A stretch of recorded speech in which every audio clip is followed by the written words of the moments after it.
Here's another in NBC's great parade of new shows.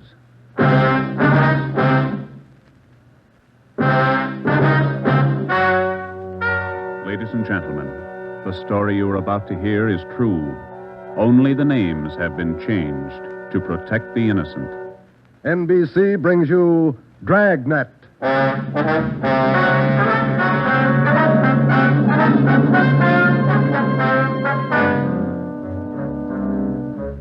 You're a detective sergeant. You're assigned to narcotics detail. For more than 2 months, doctors' offices have been burglarized, hospital pharmacies pillaged, drugstores robbed, medical supply firms ransacked, with one purpose in mind: the theft of narcotics. The criminals are expert, cunning, vicious. Your job, get them. Dragnet, the documented drama of an actual crime, investigated and solved by the men who unrelentingly stand watch on the security of your home, your family, and your life. For the next 30 minutes, transcribed in cooperation with the Los Angeles Police Department, you will travel step by step on the side of the law through an actual case from official police files. From beginning to end, from crime to punishment, Dragnet is the story of your police force in action.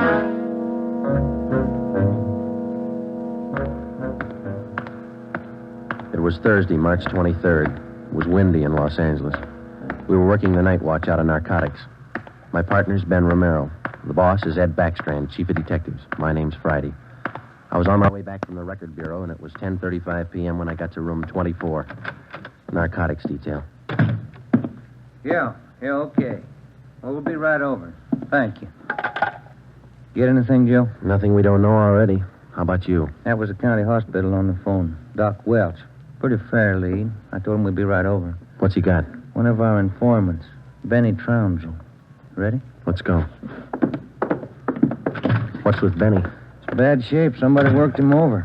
They found him in an alley off of South Main. Yeah? Doc says Trounsel talked before he passed out. Anything good? He claimed he knows who's running the new dope racket in town. Says they got him. No, let's take the stairs here, huh? Why should they bother with small fry like Benny? That's what I'm wondering. Blackmail, maybe. Benny's still on the needle? Maybe that accounts for his story. Doc says his skull is fractured. Morphine doesn't do that to you. Yeah. Benny mention any names? I don't know. Doc didn't say. Here's the garage. Come on. When did they pick up Benny? About an hour ago. He had a pocket full of bundles on him. Heroin. Trounsel's small fry. He never had that much dope on him in his life. That's what makes it interesting. Let's go.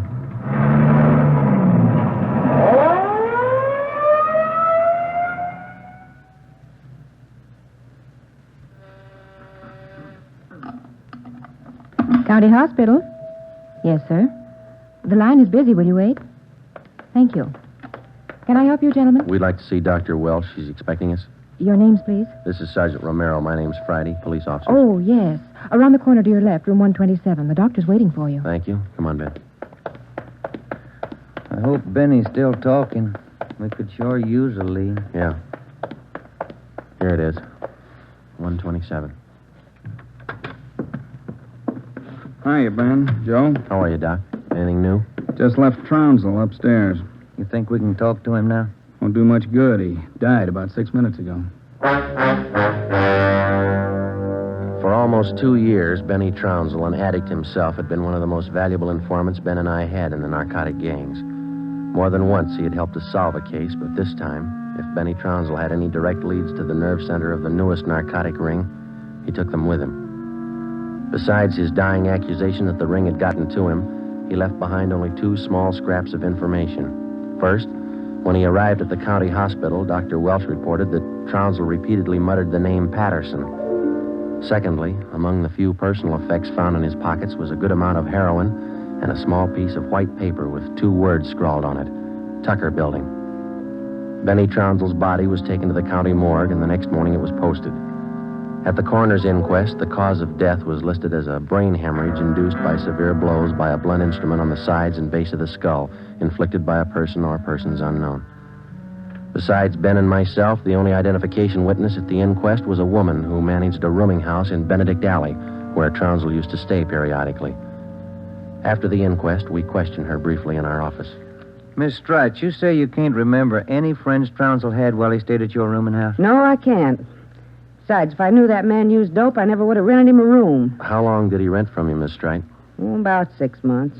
I run a respectable house. I don't mind if my people drink a little now and then, but those dope users, no, sir. Did you know anything about Trounsel, Miss Strite? Where he spent his time, where he had his meals? Well, don't serve at my place. Too much trouble. Most of the people eat at the Ace lunchroom, down the corner. Where's that, Miss Strite? Grant and South Main, right on the corner. And you think Trounsel might have spent some time He there? might have, I don't know. Miss Strite, did Trounsel ever mention anyone by the name of Patterson? No. Patterson? No. And you can't recall any friends he might have had? He had any friends and never set foot in my house. That's all I know. All right, Miss Strite, thank you. Here's a card, ma'am. If you come across any information about Trounsel, we'd appreciate it if you'd call us. All right. That all? That's all, ma'am. Thank you. Well, bye. Goodbye, ma'am. Big help. Yeah, not even a good identification witness. You got those listings we made on the Tucker building? Yeah. Yeah, let's see. Here it is. Okay, let me have it, huh? Tucker building, 7310 South Wilshire.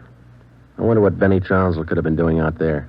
Shouldn't be too hard to check. It's a small building. Yeah. 6 listings for the whole place. A couple of law offices, real estate guy, dentists, architect, and a doctor. One dentist, one doctor. Could be a lead. Maybe. Pretty thin.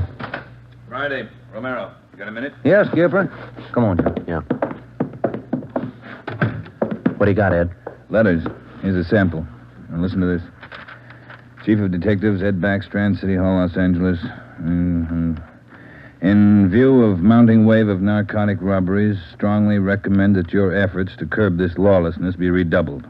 They all like that? All of them.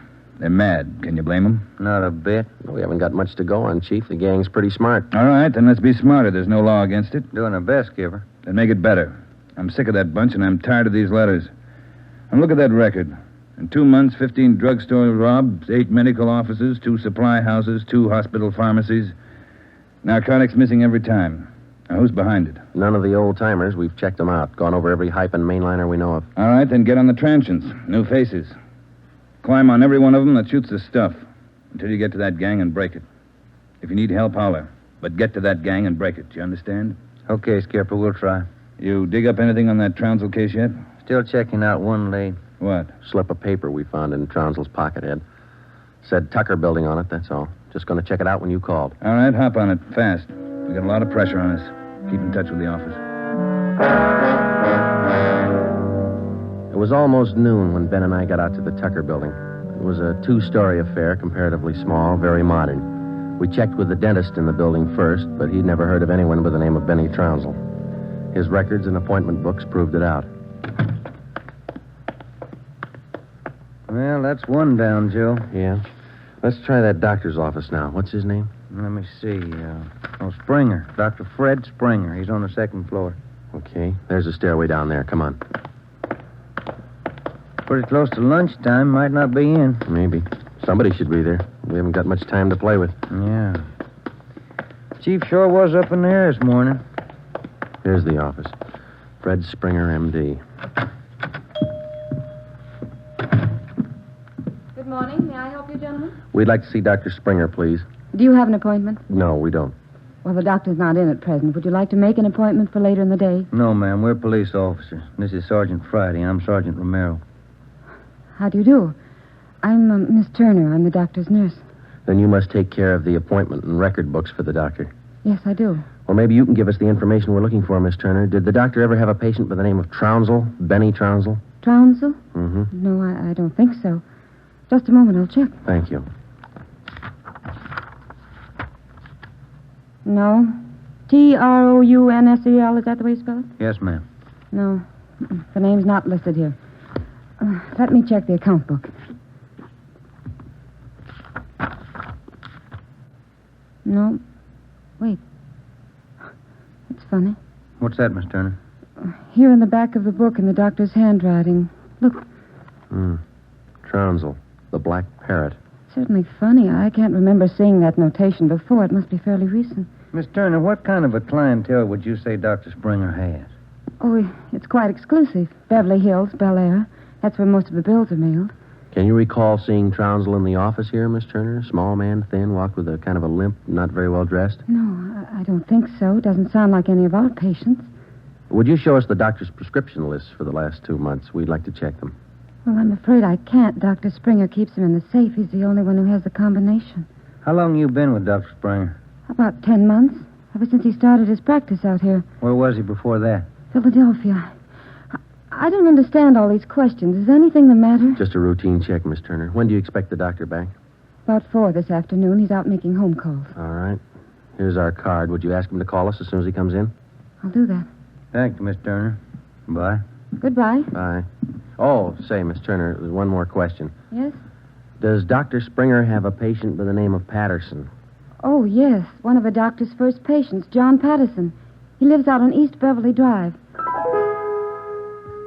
When we left Dr. Springer's office, we called R&I. There was no make on John Patterson. Ben and I drove over to see him just on a hunch. It didn't pay off right then, but it showed a little promise. When the maid came to the door of the Swank apartment, she told us Patterson was out for the day. We asked her about Patterson's occupation. She didn't know. We asked her about his friends, his business acquaintances. She could remember only 2 people visiting the apartment. One of them was Dr. Springer, apparently a constant visitor. The other, a tall, dark man who spoke bad English. We asked the maid how long she had worked for Patterson. She said ever since he moved to Los Angeles, about 6 months before. A few things started to fall into place, but it was strictly a guesswork operation. Ben and I got in the car and headed for the south end of the city to check out some of the places Benny Trounsel was supposed to have frequented. We met a stone wall. From the Ace lunchroom near Benny's former rooming house to the Black Parrot. No one was willing to talk. Threats didn't work, and neither did promises. Ben and I gave up for the moment and headed back to the office. Pacific Ambulance 1, call to Alhambra is now code 3. Seems like Skid Row doesn't want any part of this one. Yeah, there's a bad feeling. Something's got him scared. Sure would like to know what it is, or who it is. Yeah, I'd like to know the Control 1 answer to Unit that, too. 80K. Control 1 to Unit 80K. Us, Joe, get it, will you? I got it. 80K to Control 1. 80K to Control 1. Go ahead. 80K. Call station 2511, code 3. 80K to Control 1. Roger. KMA 367. Wonder what that's all about. Well, let's find out. There's a drugstore. They ought to have a phone. Pull over, huh? You got a nickel? Yeah, sure. Thanks. I'll be back in a minute.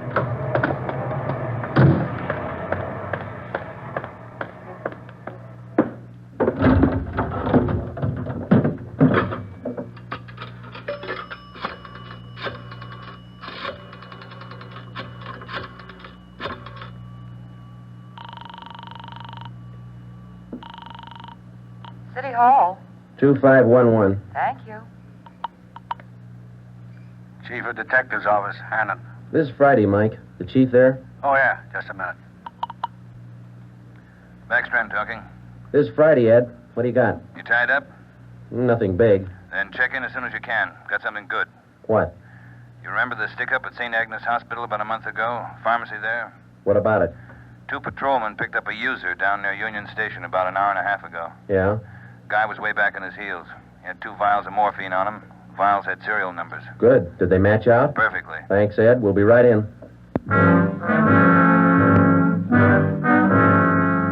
When Ben and I got back to the office at 3:52 p.m., we picked up Chief Ed Backstrand and went directly to the crime lab, where Lieutenant Lee Jones analyzed the contents of the 2 vials taken from the suspect. Jones told us it was high-grade morphine. We went back to the office and double-checked the serial numbers on the vials with the crime report on the St. Agnes Hospital robbery. They matched. And there's a good break.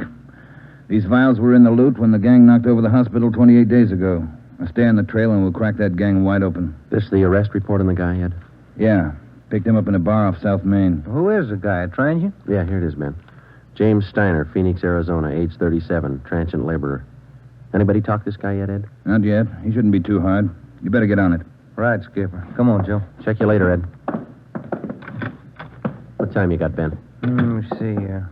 25 past 4. Got a phone call for you, Ben? Yeah, who was it? Your wife wants you to pick up some aspirin and a bottle of nose drops for your kid on your way home. Oh, yeah, almost forgot. That the only call we had, Mike? That's right. Thanks. Okay. You got that Dr. Springer's number, Ben? Yeah.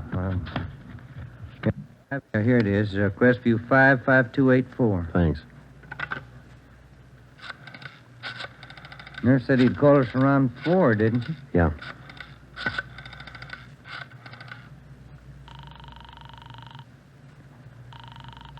Dr. Springer's office? This is Sergeant Friday down at the police department. Dr. Springer there? Well, no, he isn't, Sergeant. He called in about 20 minutes ago, and I gave him your message. He said he'd call you. All right, Miss Turner. When he comes in, tell him to call us. Impress on him it's urgent. All right, Sergeant, I'll do that. Goodbye. Goodbye. No luck? I don't know. Just a hunch. He may be ducking us. Who you calling now? State Medical Board. Maybe they can check us out on Dr. Springer. I put the call through to the State Medical Board and asked for a check on Dr. Fred Springer. They said they'd call back within the hour. In the meantime, we had James Steiner brought to one of the interrogation rooms for questioning. It was all talk. Oh, look, it's like I told the sergeant when they booked me. I don't know anything about this hospital job. Sit down, Steiner. Oh, all right, thanks. How long you been in the city, Steiner? L.A.? Oh, about a month. I came from Phoenix, looking for work. Things are pretty slow in Phoenix. Where'd you get the morphine? Huh? I said, where'd you get the morphine?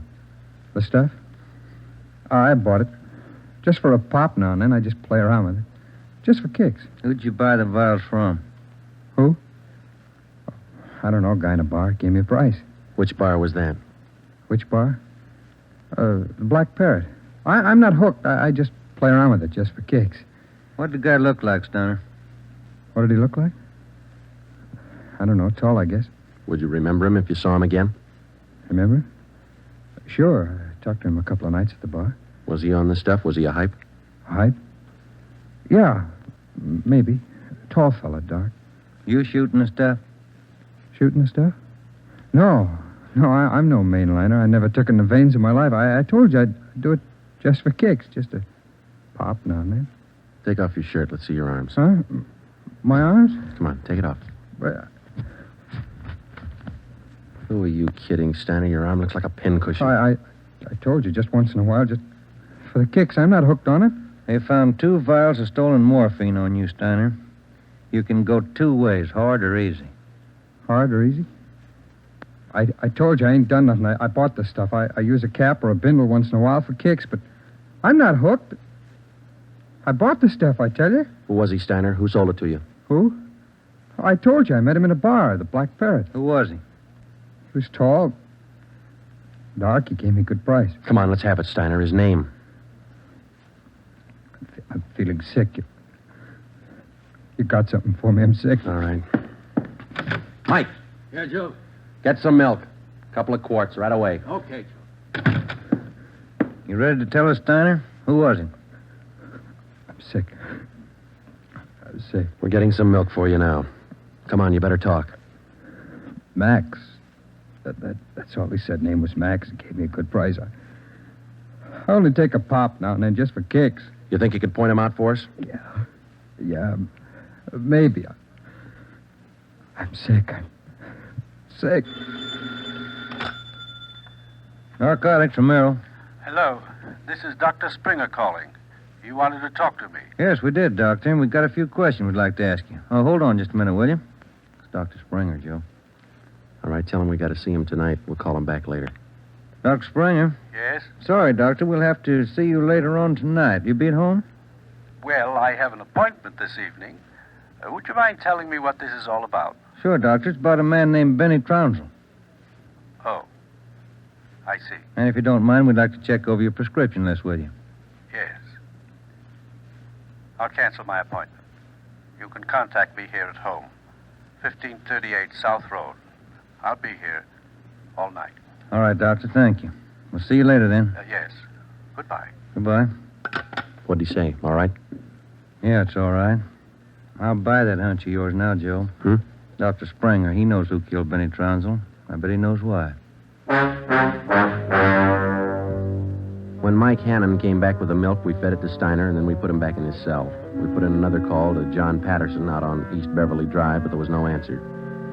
We left word with Hannon where we were going, and then Ben and I headed out for Dr. Springer's home. It was 7:35 when we pulled up into the driveway at 1538 South Road, a low, rambling ranch-type home. We got out of the car and made our way down the path to the front door. A gray Persian cat followed us. door was half open. We knocked, but there was no answer. Through the window, we could see the living room was dimly lighted. We went in. We found Dr. Springer sitting in a large carved mahogany chair in the dining room. The room was hung with draperies. He was slumped forward, face down on the dining table. There was a bullet hole in his right temple. On the floor near his right hand was a .32 automatic pistol. In the center of the dining table was a piece of white paper. Looks like he beat us. Yeah. Any names on that confession? One says he killed Trounsel. No, wait a minute. It says, John Patterson. He forced me to this. What? I don't know. What's it look like to you? Here's another one. Norberg. That's all it says. Then he signed his name, Dr. Fred Springer. Ben, come over here. Look at these. Hypodermic needle. It works. Is this morphine? White powder. Could be. Then he was on it himself. Looks like it. We'll find out when they post him. I'll get it. Yeah. Sergeant Friday there, please. This is Joe, Mike. What do you got? Can you talk all right there? Yeah, go ahead. Just got a kickback on your call to the state medical board on this Dr. Fred Springer. Mm-hmm. He's not a registered physician in the state of California. Besides that, his license was revoked in Pennsylvania 2 years ago. Illegal operations. That explains it. Notify homicide. Get the crime lab in the corner out here, will you? Looks like Springer shot himself. Okay, Joe, right away. We'll wait for him, but hurry him up, Mike. We got a couple more places to check out tonight. Okay, Joe, see you later. Right. What's next? Patterson place? I don't know. Maybe we ought to try Steiner first. Sounds good to me. Feels like we're getting close. Yeah, Ben. Real close. 12 minutes later, homicide and the crime lab men checked in at the Springer house, and Ben and I checked out. We went back to the office and found Ed Backstrand waiting for us. We told him our story, and he sent 2 men out to keep an eye on the Patterson place. 2 other men went to work to try and track down the other name in Springer's confession note, Norberg. Ben and I went up to the county jail and picked up Steiner. The 3 of us started out to look for the man who sold Steiner the 2 vials of morphine stolen from the hospital pharmacy a month before. The man's name was Max. He was tall and dark. That was all we knew. The rest of it was up to Steiner. 2 other men from the detail, Davis and Emerson, came along with us to take care of Steiner if anything went wrong. Our first stop was the Black Parrot Tavern. Davis parked the car in an alley down the street. Steiner, Ben, and I got out and walked the rest of the way. You understand what you're supposed to do, Steiner? Me? Yeah. I go in first and sit at the bar. You 2 will follow me. I sit at the bar, and if I see Max, I give you the sign. That's okay, huh? That's right. And you don't try to break for it. Break for it? Me? I told you, I'm squaring with you guys. All right, Steiner. Go ahead. Let's hope it works, Joe. Yeah. There he goes inside. Come on. Now, look, try to grab one of the booths along the wall if you can, huh? Right. Here we are.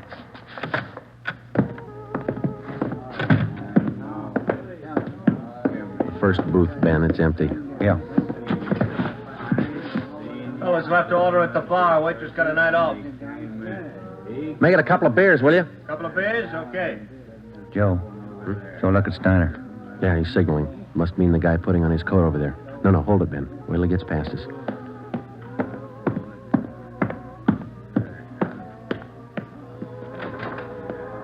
All right, get Steiner back to the car. I'll tail the guy. You come after me.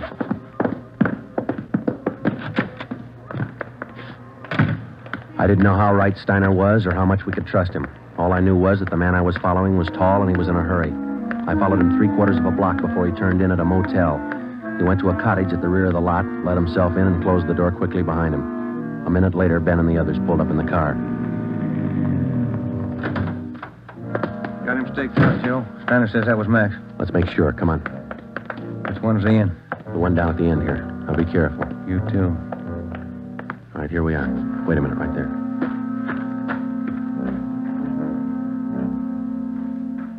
All right, look, there's no rear door. He's got to come out the front. Keep the door clear. You ready? All set. Cover me.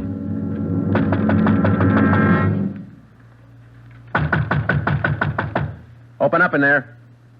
Who is it? Police officers, open up. Just a minute. All right, Ben, give it back to him. Don't shoot, we'll come out. All right, throw your guns out first, then come out with your hands behind your head and make it fast.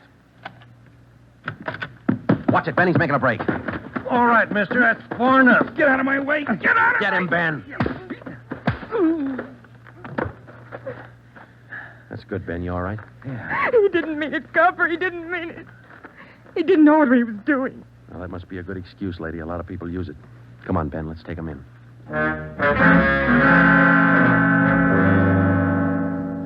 It was 10 minutes past midnight when we got back to headquarters. Both the man and the woman were booked for violation of the State Narcotics Act, a felony.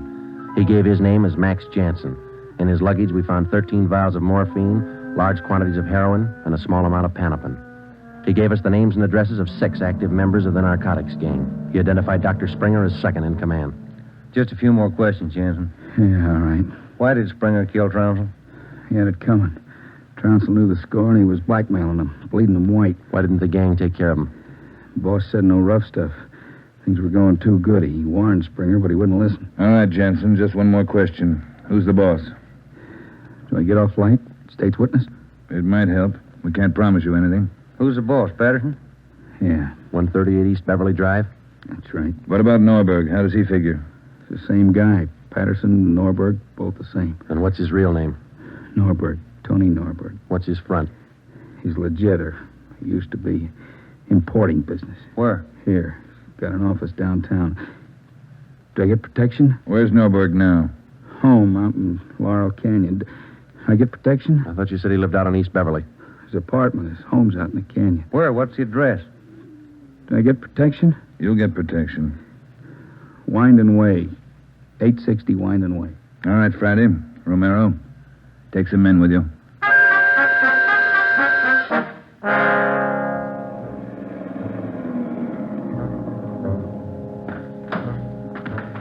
All right, Davis, cover the back of the house. Levine, you cover the front. Come on, Ben.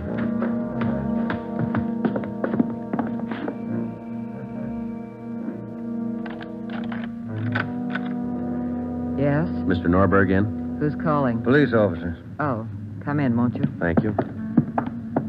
Now get your hands up. Face the wall. You'll never make it, lady. The house is surrounded. Tony, get the stuff. It's our only chance. They'll cut you down, Norberg. All right, Jeannie, give him the gun. Don't be a fool. They're going to march out the door in front of us, right to the car. I'm not going, Jeannie. Try it if you want. I'm not going. All right, Tony, stay. Come on, coppers. You'll never make it, lady. I said move. Fast. All right, Ben, hit the dirt. She's going for the car. See if you can get those tires.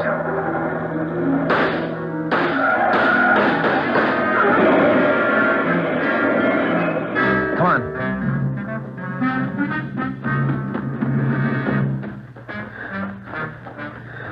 Dan? Yeah. Norberg was smart. Must be the girlfriend. Guess so. Wonder why they start. Hmm? Why do they get on the stuff, Joe? For kicks, Ben. None of them ever get hooked. Just for kicks. The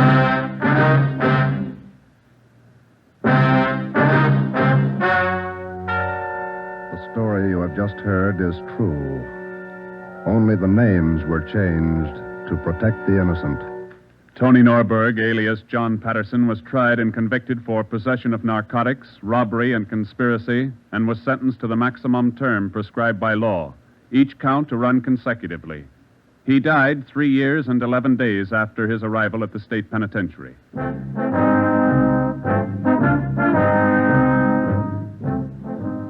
You have just heard the 9th in a new series of authentic cases transcribed from official files.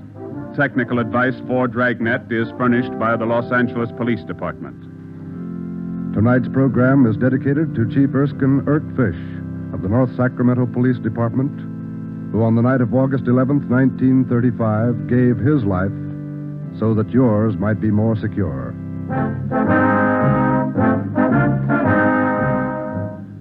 Dragnet came to you from Los Angeles. This is NBC, the national broadcasting company.